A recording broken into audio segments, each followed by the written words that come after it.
Satanisme. Sejarah satanisme adalah tema yang kompleks dan sering dipenuhi dengan kesalahpahaman, mitos, serta pemahaman yang berbeda. Satanisme secara umum mengacu pada berbagai kepercayaan dan praktik yang dikaitkan dengan pemujaan atau penghormatan terhadap setan, suatu figur yang sering diasosiasikan dengan kejahatan dan pemberontakan terhadap Tuhan. Kata setan memiliki asal-usul dari bahasa Ibrani, yaitu kata Satan, yang berarti penuduh, penggugat, atau musuh. Dalam konteks Alkitab Ibrani atau Tanakh, Satan merujuk pada figur yang berperan sebagai penguji atau penentang dalam sistem keadilan ilahi. Istilah ini tidak selalu menggambarkan sosok jahat yang independen, melainkan lebih sebagai yang menantang atau menggugat umat manusia atas dosa-dosanya di hadapan Tuhan. Istilah setan dalam bahasa Yunani muncul sebagai Satanas, yang diadopsi ke dalam bahasa Latin sebagai Satan. Dari bahasa Latin inilah istilah tersebut masuk ke berbagai bahasa lain, termasuk bahasa Inggris, Satan, dan bahasa Indonesia, setan. Dalam Kristen, setan diasosiasikan dengan iblis atau Lucifer, sosok yang dianggap sebagai musuh terbesar umat manusia dan Tuhan. Dalam tradisi Islam, kata setan diterjemahkan menjadi syaitan dalam bahasa Arab, meskipun ada kemiripan dalam peran antara syaitan dalam Islam dan Satan dalam Kristen. Syaitan lebih merujuk pada entitas yang menggoda manusia untuk melakukan dosa dan menyimpang dari jalan Tuhan. Dalam Islam, figur sentral yang berperan sebagai musuh utama Tuhan dan manusia disebut iblis, yang identik dengan setan dalam tradisi Kristen. Namun, syaitan dapat merujuk pada makhluk-makhluk jahat atau setan kecil yang bertugas menggoda manusia. Asal-usul setan. Kisah tentang awal mula terciptanya setan memiliki variasi interpretasi yang berkembang dalam 3 tradisi agama besar, yaitu Yudaisme, Kristen, dan Islam. Meskipun tidak ada satu narasi tunggal yang secara eksplisit mengisahkan penciptaan setan, sejumlah ayat dalam teks-teks suci dan tradisi teologis telah memberikan gambaran tentang bagaimana setan atau iblis awalnya adalah makhluk ciptaan Tuhan yang baik, tetapi kemudian memberontak karena kesombongannya dan menjadi musuh Tuhan. Dalam Yudaisme, istilah setan lebih sering dipahami sebagai peran atau fungsi, bukan sebagai sosok yang independen atau jahat pada awalnya. Setan dalam Tanakh atau Alkitab Yahudi adalah penuduh atau penguji yang bekerja untuk Tuhan. Tidak ada kisah yang secara eksplisit menyatakan bahwa setan diciptakan sebagai makhluk yang kemudian jatuh. Namun, konsep setan yang lebih negatif berkembang dalam periode pasca eksil atau setelah pengaruh Babilonia, ketika pengaruh dualisme Zoroastrianisme masuk ke dalam pemikiran Yahudi. Pandangan bahwa ada kekuatan jahat yang menentang Tuhan mulai muncul lebih jelas, meskipun setan dalam Yudaisme tetap berfungsi sebagai agen yang menguji umat manusia dengan izin Tuhan.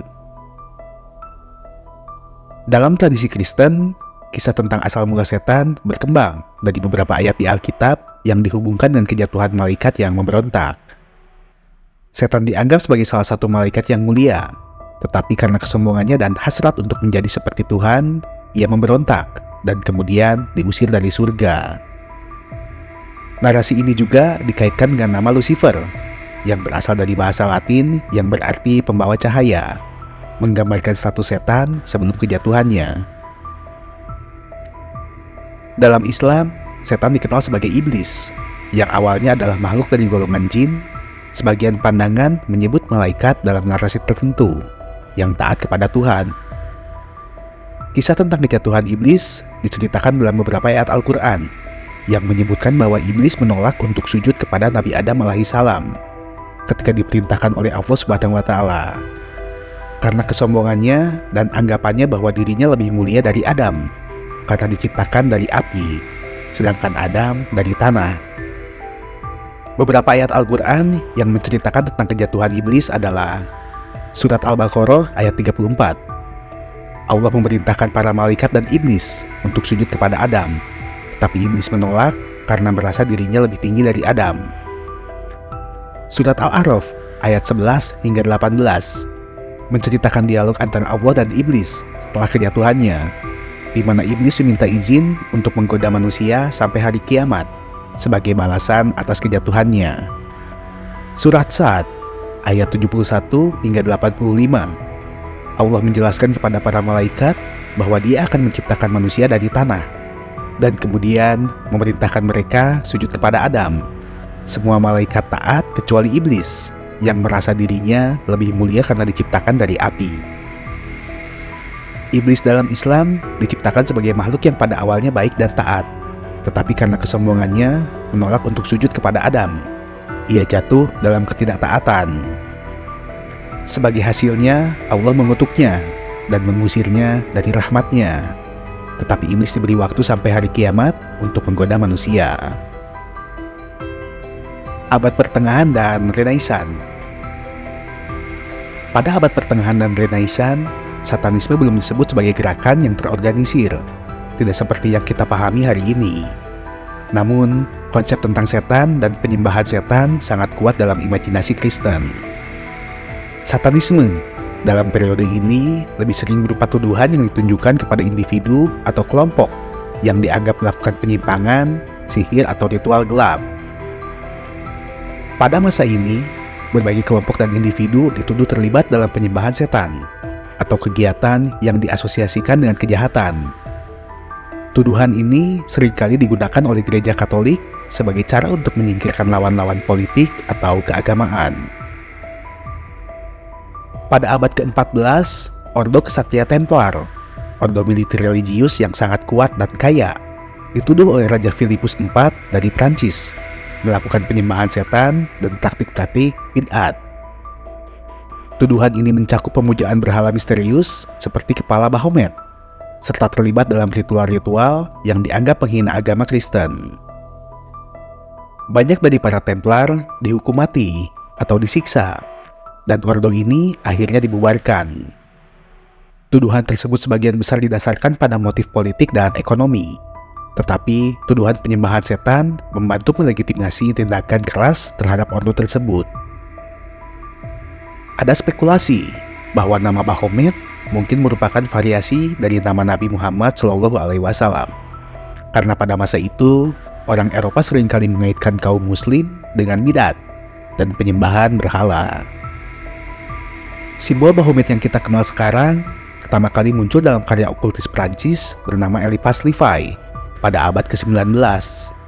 Dalam bukunya yang berjudul Dogme et Rituel de la Haute Magie pada tahun 1854, Levi memperkenalkan gambar Baphomet sebagai sosok setengah manusia, setengah kambing dengan kepala kambing, tubuh androgin menggabungkan unsur laki-laki dan perempuan, serta sayap dan pentagram terbalik di dahinya.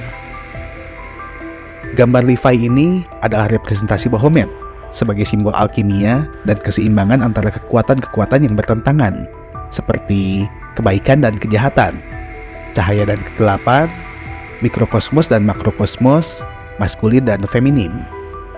Levi tidak menganggap Baphomet sebagai sosok literal yang disembah, melainkan sebagai simbol esoteris yang menggambarkan kesatuan segala hal dan transendensi dualitas. Sosok ini juga terkait dengan gagasan tentang pencerahan, di mana Baphomet digambarkan sedang menunjuk ke atas dan ke bawah, menunjukkan hukum hermetik sebagaimana di atas, demikian pula di bawah. Baphomet kemudian diadopsi oleh gerakan Satanisme modern, terutama oleh Anton LaVey, pendiri Church of Satan atau Gereja Setan, yang didirikan pada tahun 1966. Dalam The Satanic Bible, LaVey menggunakan simbol Baphomet sebagai lambang Satanisme. Dalam konteks Satanisme LaVeyan, Baphomet adalah simbol pemberontakan dan kebebasan individu, bukan entitas yang disembah. Baphomet juga digunakan dalam segel Baphomet, yang menjadi simbol resmi Gereja Setan. Segel ini adalah kepala kambing di dalam pentagram, dengan 5 huruf Ibrani yang membentuk kata Leviathan, makhluk laut yang dalam tradisi Alkitab dikaitkan dengan kekuatan kekacauan dan setan. Simbol kepala kambing yang menjadi bagian dari Baphomet juga memiliki sejarah yang lebih tua. Dalam berbagai tradisi esoterik dan mitologi kuno, kambing seringkali diasosiasikan dengan kekuatan alami, seksualitas, dan pemberontakan. Salah satu manifestasi utama dari ketakutan terhadap setan pada abad pertengahan dan Renaissance adalah perburuan penyihir. Dari abad ke-15 hingga ke-17, ribuan orang, terutama perempuan, dituduh melakukan sihir, membuat perjanjian dengan setan, dan melakukan ritual setan. Tuduhan-tuduhan ini seringkali digunakan untuk menjelaskan peristiwa-peristiwa yang tidak dapat dijelaskan, seperti wabah penyakit, kegagalan panen, atau bencana alam. Dalam perburuan penyihir, penyihir dianggap melakukan perjanjian dengan setan untuk mendapatkan kekuatan supranatural sebagai imbalan atas kesetiaan mereka. Praktik sihir juga dikaitkan dengan sabat, pertemuan malam para penyihir yang dianggap berisi upacara penyembahan setan, tarian-tarian liar, dan pengorbanan manusia atau hewan. Satanisme modern. Satanisme modern muncul pada pertengahan abad ke-20 sebagai sebuah gerakan yang lebih terorganisir dan berbasis pada ide-ide kebebasan individu, pemberontakan terhadap otoritas agama tradisional, dan pengakuan atas kekuatan-kekuatan primal dalam manusia. Meskipun pengaruh terhadap gagasan satanisme dapat ditelusuri dari berbagai mitologi dan tokoh sejarah, satanisme modern yang terorganisir umumnya dimulai pada tahun 1966 dengan didirikannya Church of Satan oleh Anton Szandor LaVey di Amerika Serikat. Pada tanggal 30 April 1966, Anton LaVey mendirikan Church of Satan atau Gereja Setan di San Francisco, California. LaVey, yang lahir dengan nama Howard Stanton LaVey, adalah seorang eksentrik yang bekerja sebagai pemain organ, fotografer kriminal, dan penasihat paranormal sebelum mendirikan gerakan ini. Dia menggabungkan elemen-elemen psikologi, filsafat, dan simbolisme okultisme dalam ajarannya. LaVey tidak mendirikan satanisme sebagai agama yang menyembah setan, sebagai entitas nyata. Sebaliknya, satanisme LaVeyan lebih bersifat ateistik dan filosofis, di mana setan dipandang sebagai simbol pemberontakan, kebebasan, dan kekuatan pribadi, bukan sebagai makhluk supranatural. Dalam pandangan LaVey, setan mewakili aspek-aspek manusia yang sering dianggap tabu atau ditekan oleh masyarakat dan agama tradisional, seperti nafsu, hasrat, kekuatan diri, dan kebebasan. Setan dipuja bukan sebagai dewa, melainkan sebagai simbol pemberontakan terhadap otoritas agama yang represif. LaVey menekankan bahwa satanisme adalah agama egoisme, di mana manusia harus menjadi fokus utama dari eksistensi mereka sendiri. Ini mencerminkan gagasan humanisme sekuler, di mana individu memiliki kebebasan untuk mengejar keinginan dan kepentingannya sendiri tanpa merasa bersalah. Satanisme LaVeyan juga memasukkan praktik magis yang dikenal sebagai ritual satanis. Ritual ini lebih bersifat psikologis daripada supranatural, bertujuan untuk mengeluarkan emosi yang terpendam dan memberikan kekuatan psikologis kepada individu. Satanisme modern menekankan hedonisme yang bertanggung jawab, yaitu mengejar kesenangan dan kenikmatan tanpa merugikan orang lain yang tidak bersalah, tetapi juga menolak konsep pengorbanan diri yang dianut oleh banyak agama tradisional. LaVey mendorong para pengikutnya untuk tidak merasa bersalah atas insting dasar manusia seperti seksualitas, ambisi, dan kemarahan yang dianggapnya sebagai bagian alami dari kehidupan manusia. Pada tahun 1969, LaVey menerbitkan The Satanic Bible, sebuah teks yang merangkum prinsip-prinsip satanisme modern. Buku ini menjadi teks utama bagi gereja setan dan menjadi dasar bagi perkembangan satanisme di seluruh dunia. Setelah pendirian gereja setan, satanisme modern berkembang dalam beberapa arah yang berbeda, yang semuanya berakar pada gagasan kebebasan individu dan penolakan terhadap agama tradisional. Beberapa perkembangan penting meliputi The Temple of Set atau Kuil Set. Pada tahun 1975, seorang anggota senior gereja setan bernama Michael Aquino meninggalkan organisasi tersebut dan mendirikan Temple of Set. Kuil ini memperkenalkan bentuk satanisme yang lebih teistik, di mana Set, dewa Mesir kuno, dianggap sebagai entitas supranatural yang nyata. Dalam ajaran Temple of Set, Set adalah simbol dari pencerahan individu dan kekuatan spiritual, tetapi juga dipandang sebagai kekuatan yang ada di luar manusia. Temple of Set berbeda dari satanisme LaVeyan yang ateistik. karena para pengikutnya percaya pada eksistensi kekuatan-kekuatan metafisis dan supernatural. Satanic Temple.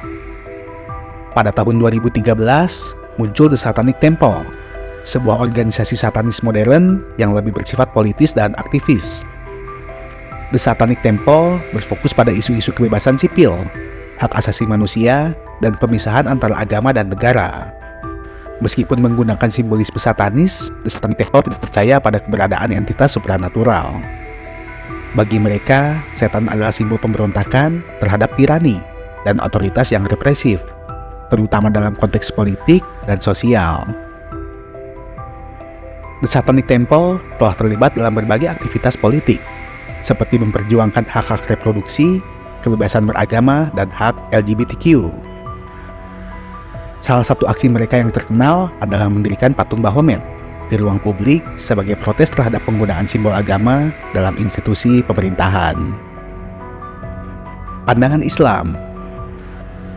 Dalam Islam, satanisme dipandang sebagai bentuk penyimpangan akidah yang sangat serius, karena melibatkan pemujaan setan atau simbol-simbol yang diasosiasikan dengan setan, dan penolakan terhadap keesaan Allah atau disebut tauhid, yang merupakan inti dari ajaran Islam. Setan atau dalam bahasa Arab, iblis, dalam Islam adalah musuh utama manusia dan simbol dari kejahatan, pemberontakan dan penolakan terhadap perintah Allah Subhanahu wa Ta'ala. Islam mengajarkan bahwa hanya Allah Subhanahu wa Ta'ala yang layak untuk disembah. Salah satu dosa terbesar dalam Islam adalah syirik, yaitu mempersekutukan Allah dengan sesuatu atau menyembah selain Allah Subhanahu wa Ta'ala. Satanisme yang melibatkan pemujaan atau pengagungan setan sebagai simbol pemberontakan atau kekuatan pribadi dipandang sebagai bentuk syirik yang ekstrim. Al-Quran berulang kali memperingatkan umat Islam untuk tidak mengikuti bisikan dan godaan setan, karena tujuannya adalah menyesatkan manusia dari jalan yang benar. Iblis bersumpah akan menggoda manusia agar mereka berpaling dari ibadah kepada Allah Subhanahu wa Ta'ala dan mengikuti hawa nafsu mereka. Oleh karena itu, setiap bentuk praktik atau gerakan yang mengikuti ajaran setan atau mengagungkan kekuatan setan bertentangan langsung dengan ajaran Islam yang menyuruhkan umatnya untuk beribadah hanya kepada Allah Subhanahu wa Ta'ala dan mengikuti jalan yang ditentukannya. Itulah sebagian kecil dari asal-usul dan cerita tentang satanisme. Terlepas dari peristiwa yang ada, kebenaran sejarah dari semua ini hanyalah milik Tuhan Yang Maha Esa. Mohon maaf jika ada peristiwa yang terlepas ataupun tidak pas. Untuk perkembangan channel ini, Anda bisa bantu untuk subscribe dan berikan like. Dan juga jangan lupa untuk tinggalkan komentar pada video ini. Sampai jumpa kembali pada video selanjutnya. Terima kasih telah menonton video ini dan salam sejahtera untuk kalian semua dimanapun berada.